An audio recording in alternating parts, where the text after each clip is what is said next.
السلام علیکم ورحمۃ اللہ نحمدہ ونصلی علی رسولہ الکریم اما بعد فاعوذ باللہ من الشیطان الرجیم بسم اللہ الرحمن الرحیم رب اشرح لی صدری ویسرنی امری واحلل عقدۃ من لسانی یفقہوا قولی۔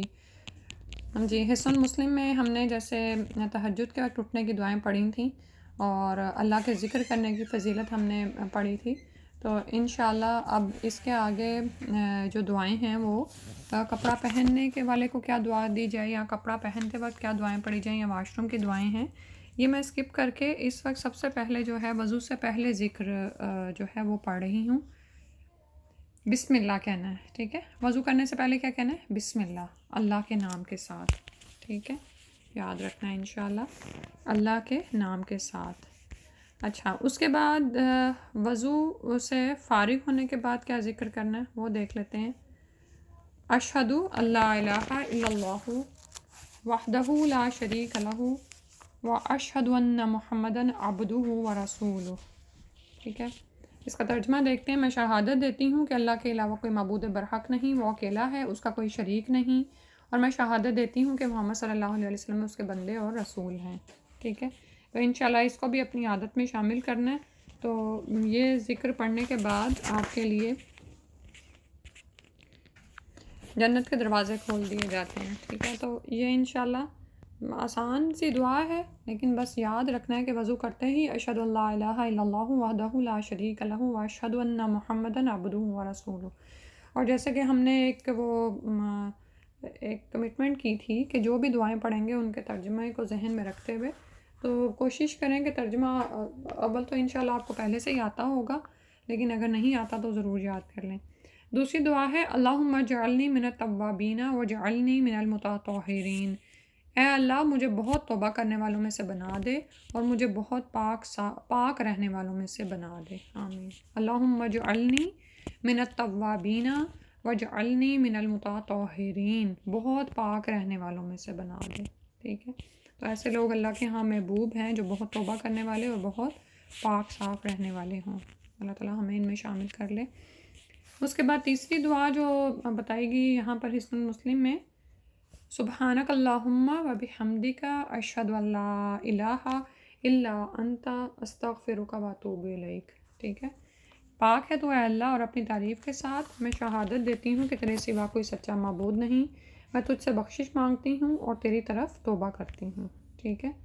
تو دعا کیا تھی؟ سبحانک اللہم و بحمدک اشہد ان لا الہ الا انت استغفرک و اتوب الیک۔ اس کے بعد اگلا ذکر ہے گھر سے نکلتے وقت ذکر، بسم اللہ توکلت علی اللہ لا حول ولا قوۃ الا باللہ۔ اللہ کے نام کے ساتھ میں نے اللہ پر بھروسہ کیا اور اللہ کی مدد کے بغیر نہ کسی چیز سے بچنے کی طاقت ہے نہ کچھ کرنے کی قوت، ٹھیک ہے؟ یعنی اللہ پر توکل کتنا ضروری ہے، کیونکہ بعض اوقات کیا ہوتا ہے کہ ہم گھر سے نکل رہے ہوتے ہیں اور ہم خود پر بھروسہ کیے ہوئے ہوتے ہیں، اپنی سواری پر، اپنے کپڑوں پر، اپنے تیاری پر نہیں۔ کس پر بھروسہ کرنا ہے؟ اللہ کے نام کے ساتھ نکلنا ہے اور اللہ پر ہی بھروسہ کرنا ہے کہ اللہ ہی طاقت دے گا تو کوئی چیز حاصل ہوگی، اور اللہ ہی قوت دے گا، توفیق دے گا تو کسی چیز سے بچا جائے گا، ٹھیک ہے؟ تو ہو سکتا ہے ہم میں سے بہت سے لوگ یہ دعا پڑھتے ہوں، لیکن ساتھ ساتھ یہ سوچا کریں کہ اس میں آپ اللہ سے کیا کیا رہے ہیں انشاءاللہ۔ اگلی جو دعا ہے بہت ہی اہم ہے، کیونکہ اس میں بھی کیا ہوتا ہے کہ بعض اوقات ہم گھر سے باہر نکلتے ہیں اور یہ کر گزرتے ہیں، یا تو کوئی ہم سے یعنی گمراہ ہو جائے، یا کوئی ہمیں گمراہ کر جاتا ہے، یا ہم پھسل جاتے ہیں یا کوئی ہمیں پھسلا جاتا ہے۔ تو دعا دیکھتے ہیں، اللہم انی اعوذ بک ان اضل او اضل او اذل او اذل او اظلم او اظلم او اجہل او یجہل علی۔ اے اللہ میں تیری پناہ مانگتی ہوں اس بات سے کہ میں گمراہ ہو جاؤں یا مجھے گمراہ کیا جائے، میں پھسل جاؤں یا مجھے پھسلایا جائے، میں کسی پر ظلم کروں یا کوئی مجھ پر ظلم کرے، میں کسی پر جہالت کروں یا کوئی مجھ پر جہالت کرے۔ اب یہ دیکھیں نا، یہ جو آخری ہی الفاظ ہیں، او اجہلا او یجہلا علی، کیونکہ بعض اوقات ایسا ہوتا ہے کہ کوئی تو ہم پر جہالت نہیں کرتا، لیکن ہم کسی کے ساتھ جہالت کراتے ہیں، کسی کی یعنی کہ ناشائستگی کے جواب میں مزید ناشائستہ رویہ اختیار کر لیا، یا کسی کے رول توڑنے پر اس کے سر پہ جا کے ہارن بجا دیا، یا یہ کہ مارکیٹ میں بازار میں کوئی چیز خریدتے وقت کسی سے ناروا رویہ اختیار کیا. بہت سی ایسی مثالیں ہیں نا، وہ کر دیتے ہیں ہمیں بعض اوقات ہمیں پتہ بھی نہیں چلتا، بعض اوقات پتہ چلتا ہے ریگریٹ کرتے ہیں. تو گھر سے نکلتے ہوئے اگر انسان یہ دعا پڑھے اور ذہن میں اس کا ترجمہ بھی رکھے تو انسان یعنی شعوری کوشش سے پھر بچنے کی بھی کوشش کر سکتا ہے نا، کہ نہیں مجھے اب اس طرح نہیں کرنا. ٹھیک ہے، تو یعنی دوسروں کے ساتھ ہم کیا معاملہ کر رہے ہیں یہ تو کسی حد تک ہمارے اختیار میں ہے نا. اللہ سبحانہ و تعالیٰ تو ہمیں بچا کے رکھیں، لیکن ساتھ ساتھ ہم اگر خود بھی کانشیس ہوں اور صبر کی روش کو اپنا لیں تو ہم کسی کو گمراہ کرنے سے بچ جائیں، یا کسی پر ظلم کرنے سے، یا کسی پر جہالت برتنے سے. ٹھیک ہے، اور اللہ تعالیٰ پر بھروسہ کر کے نکلیں کہ اللہ تعالیٰ ہمیں دوسروں کی ان تمام چیزوں سے بچا لے، کہ کوئی مجھے گمراہ کر جائے، یا یہ کہ پھسلا جائے، یا مجھ پر ظلم کرے، یا مجھ پر جہالت کر جائے.